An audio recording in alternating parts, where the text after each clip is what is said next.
He was the consummate student. He studied the greats and became greater. He raised the bar and then broke the bar. His talent and creativity thrust him and entertainment into another stratosphere. The Motown family mourns the death of our friend and brother, Michael Jackson, who was like a son to me. Our deep condolences go out to all his family, his parents, Joe and Catherine, his beautiful children, his sisters and brothers, and his nieces and nephews. Michael Jackson was 10 years old when he and his brothers, Jackie, Jermaine, Tito, and Marlon, auditioned for me at Motown in Detroit that July day in 1968 and blew us all away. The Jackson 5 were just amazing, and little Michael's performance was way beyond his years. This little kid had an incredible knowingness about him. He sang with such feeling and inspiration. Michael had a quality that I couldn't completely understand, but we all knew he was special. Aside from singing and dancing like James Brown and Jackie Wilson, he sung a Smokey Robinson song called "Who's Loving You?"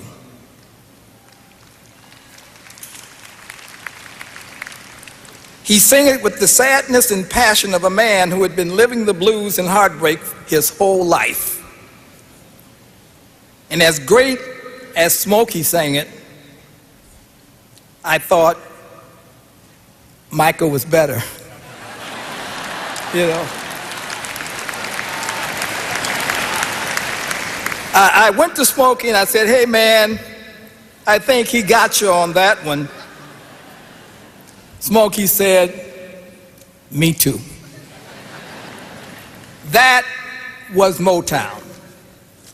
Motown was built on love and competition, and sometimes the competition got in the way of the love, but the love always won out. We competed on everything. In California, we had a baseball game every week, the Jacksons versus the Gordys. Unfortunately for us, Tito and Jackie were big home run hitters. They would knock the ball out of the park. But then, so was my son, Barry. And I'm not going to tell you who won most of the games, but I will tell you that the Gordys cried a lot.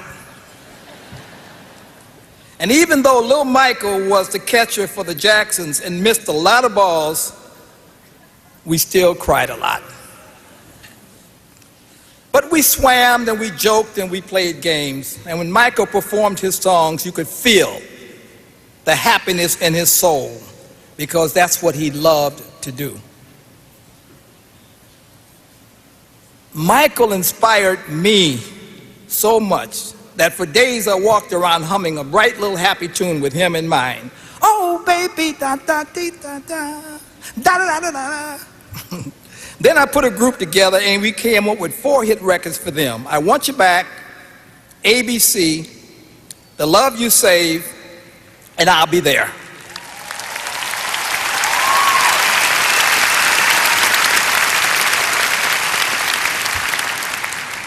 The Jackson 5 was the only group in history to have their first 4 records go to #1.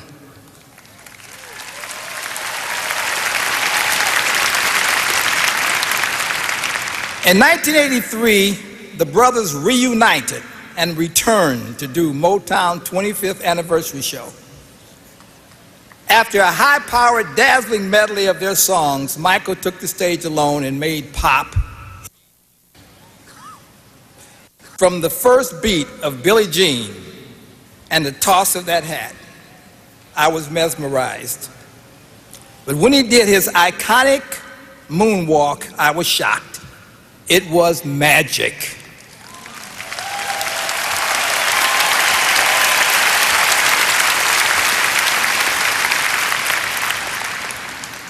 Michael Jackson went into orbit and never came down.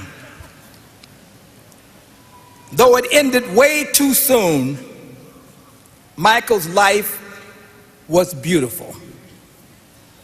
Sure, there were some sad times and maybe some questionable decisions on his part, but Michael Jackson accomplished everything he dreamed of.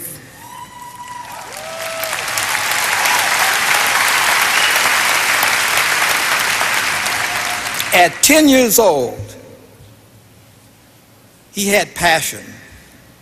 He had passion to be the greatest entertainer in the world, and he was willing to work as hard to do whatever it took to become what he indeed became, the undisputed king of pop, the world over.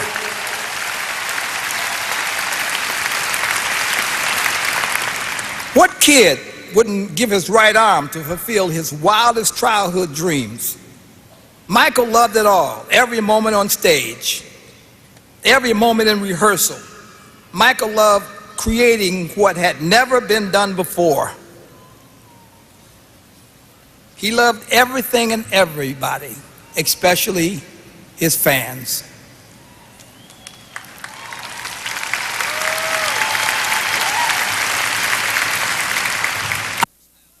That did have two personalities. Off stage, he was shy, soft-spoken, and childlike. But when he took the stage in front of his screaming fans, he turned into another person.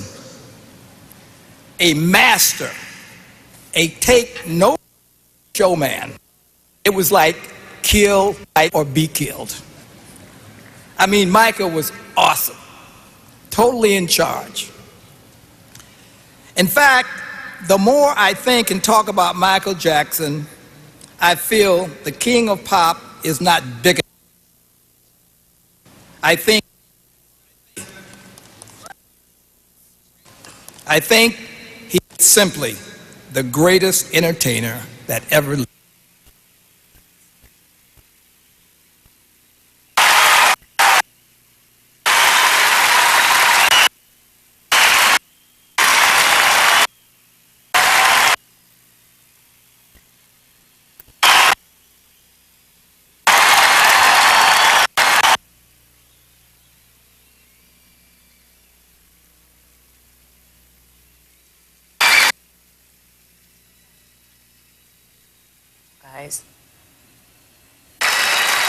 Berry Gordy getting a rousing approval and applause from the audience. Berry Gordy talked a lot about Michael Jackson, the child that he discovered, and his artistry and his talent.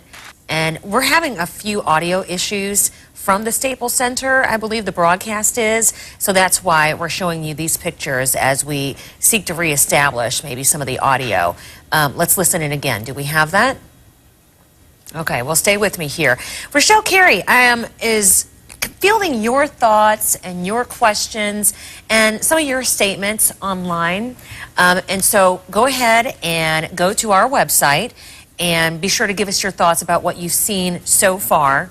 We've seen so far this morning, this afternoon, Smokey Robinson, the Andre Crouch Choir, Pastor Lucius Smith, Mariah Carey and Trey Lorenz sang. Queen Latifah really did a great job, I thought, of including the world in her message and acknowledging all the people around the world who are watching this. Lionel Richie sang a beautiful song. Berry Gordy is the last person that we saw and really spoke to, I think, the human side of Michael Jackson. A.J. Hammer, don't you agree? He talked a lot about how when they were kids, they would have baseball games. And he brought in the human side of Michael Jackson that so many of us never got to see. And we were wondering if anybody would acknowledge anything other than the beautiful life that he led in terms of his artistry and his perfectionism. And Berry Gordy, the first to say, you know what?